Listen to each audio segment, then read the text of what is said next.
Hello and welcome back to another how to draw light video. We're going to take a look at drawing scenery in the style of Tim Burton in this video and focus on roofs for this one. So already drawn out what you'd expect as a standard roof here, just attached to a basic block house. You see you've got your straight lines and your sort of straight, even placed tiles. The roof looks pretty solid as far as roofs go.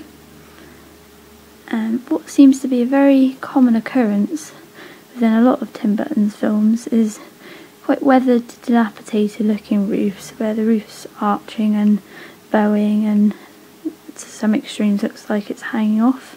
You see it in Sleepy Hollow, Dark Shadows, Tim Burton's remake of Charlie and the Chocolate Factory, and Nightmare Before Christmas. It pops up quite a lot. So I'm just going to give you a quick lesson on how to apply that roof to a sort of basic house-shaped building. So I've already marked out the bottom of the building to speed things up a little bit.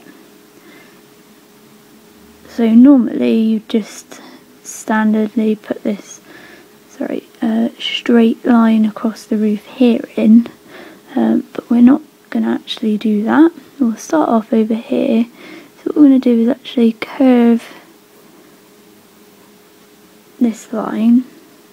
So we want it so the curve is slightly more towards the bottom. This will show kind of where the weight is hanging on the roof and causing it to sag in. And then we can put this top line on, and again we want to actually curve this down and up. Now you can put the curve in wherever you fancy. You can do it in the middle, you can have it to one end slightly. We just want it to look like it's seen better days. And then we'll bring this down again, and ideally no line should be completely straight. So you see this one is certainly not. We'll bring that down, and the same on the other side. It's a bit rough there, I'll tidy it up in a second. But you can see there the lines are quite loose as well. And then we just want to bring this line along too. So we can see that roof certainly looks like it's seen better days. So that's part of the trick to making a roof look Tim Burton-y. The next part is the tiles. So we want the tiles to look a bit worse for wear as well. So rather than just, as we've done in this one, do neat lines going vertical and horizontal, we're going to place a few tiles on this roof, and we're going to have them coming out at all sorts of angles, like so. And you could do this over the whole roof.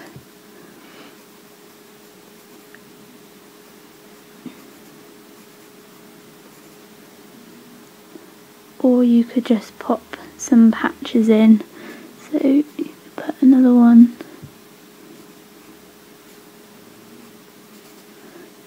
over there, for example, and just shade it in and leave it that way. You could cover the whole roof. So what I'm going to do is I'm actually going to cover the whole roof.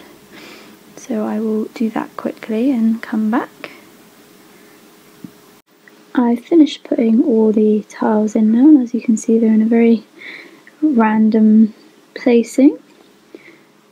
Doesn't look as effective as it could, because obviously this is very dull and just roughly drawn in. The next step will be to shade it in. So you simply do that by just start picking tiles and just shade one edge slightly darker and graduate in lighter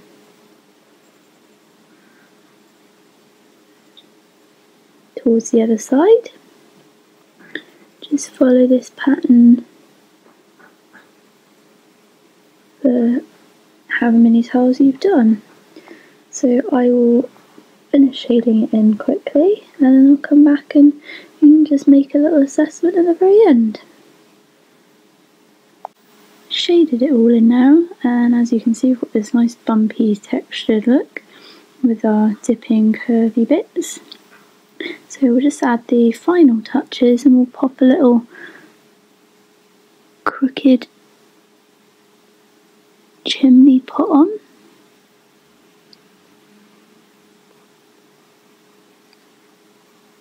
Just to finish it off. Obviously that's optional, you don't have to put one on yourself.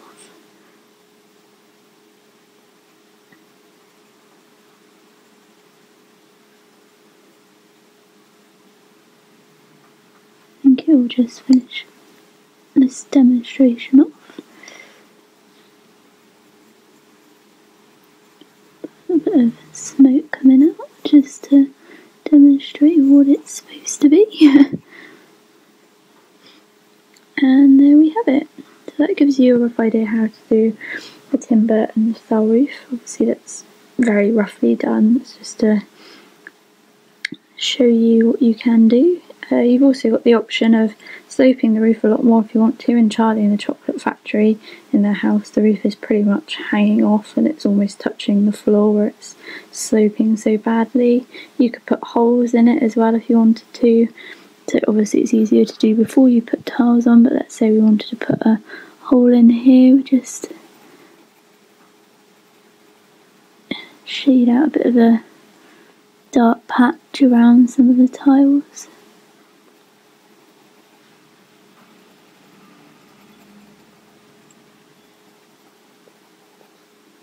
And we've got the illusion of a hole in the roof as well, so you can play about with it a bit and see what you feel like doing. I hope you find that useful, and check back for another video soon.